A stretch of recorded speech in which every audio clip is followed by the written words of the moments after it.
Welcome to the dark corners of the internet, where nightmares come alive and shadows whisper secrets. Turn off the lights, settle in, and prepare yourself for a story that will keep you up all night. This is the Grinning Man. In the small town of Willowbrook, nestled between rolling hills and dense forests, there was an urban legend that had persisted for generations, the legend of the Grinning Man. They said he appeared only on the darkest nights, a tall figure with a face frozen in a grotesque grin, his eyes glinting with malevolent glee. No one knew where he came from or what he wanted, but those who encountered him were never the same.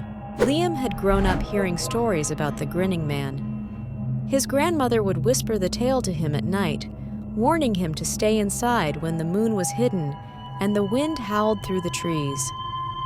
But as he grew older, Liam dismissed the stories as nothing more than folklore, designed to scare children into behaving. That all changed one fateful autumn night. Liam and his friends had gathered around a bonfire in the woods, sharing ghost stories and laughing at their own fear. The fire crackled and sent sparks into the air, casting eerie shadows on the trees around them. "Come on, tell us another one," said Jake, poking at the fire with a stick. "How about the Grinning Man?" Liam rolled his eyes. "You guys don't really believe that, do you? It's just a story." Sarah, the most superstitious of the group, shivered and glanced around nervously. "My grandmother said she saw him once, when she was a little girl. She said he had the most terrifying smile." Jake laughed. "Your grandmother also believes in fairies and leprechauns." Sarah frowned. "Say what you want, but I believe her." Liam, eager to prove his bravery, stood up. "Tell you what, I'll go into the woods and call for him. If he's real, he'll show up, right?" "Liam, don't!" Sarah pleaded. "It's not worth the risk." But Jake egged him on. "Do it, man. Prove that it's just a story." With a confident smirk, Liam grabbed a flashlight and ventured into the woods, the darkness swallowing him as he moved away from the fire. The trees closed in around him, and the sounds of the night grew louder. Crickets chirping, leaves rustling, and the distant hoot of an owl. "Grinning Man, come out wherever you are!" Liam called, his voice echoing through the trees. He walked deeper into the forest, his bravado waning as the darkness pressed in on him. The flashlight beam wavered, casting long, flickering shadows. Suddenly, the temperature dropped, and a chill ran down his spine. "Grinning Man, I'm not afraid of you," Liam said, his voice shaking slightly. Just as he was about to turn back, he saw it. A figure standing in the distance, partially obscured by the trees. The figure was tall, impossibly tall, with long limbs and a face twisted into a grotesque grin. The eyes, dark and glinting, locked onto Liam's. Liam's breath caught in his throat, and he stumbled backward, dropping the flashlight. The beam flickered and went out, plunging him into darkness. Panicking, he scrambled to find the flashlight, his fingers brushing against cold, damp earth.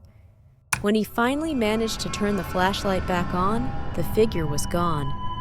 But the feeling of being watched remained, an oppressive weight pressing down on him. Liam's heart raced as he turned and ran back toward the bonfire, the light of the fire a beacon in the darkness. "Liam, what happened?"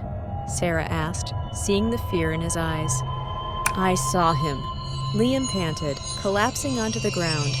"The Grinning Man. He's real." Jake's face paled. "You're messing with us, right?" Liam shook his head, unable to speak. The memory of those glinting eyes and that terrifying grin was etched into his mind. The friends quickly doused the fire and hurried back to town, the night suddenly feeling much more threatening. They agreed not to speak of what had happened, but the experience left them all shaken. Days turned into weeks, and Liam couldn't shake the feeling of being watched. He saw shadows move out of the corner of his eye, heard whispers in the dead of night, and felt a chill that never seemed to leave him. One night, as he was lying in bed, he heard a tapping on his window. He sat up, heart pounding, and saw a shadowy figure standing outside. The Grinning Man. His grin was wider, more menacing, and his eyes glinted with a cruel delight. "Liam." The voice was a whisper, but it felt like it was inside his head. Terrified, Liam tried to scream, but no sound came out. The Grinning Man's grin widened, and he raised a long, bony finger, tapping the window rhythmically. "Let me in, Liam." Liam shook his head violently, backing away from the window. He knew he couldn't let the Grinning Man inside, couldn't let him cross the threshold. "Liam, what's wrong?" His mother's voice came from the hallway, filled with concern.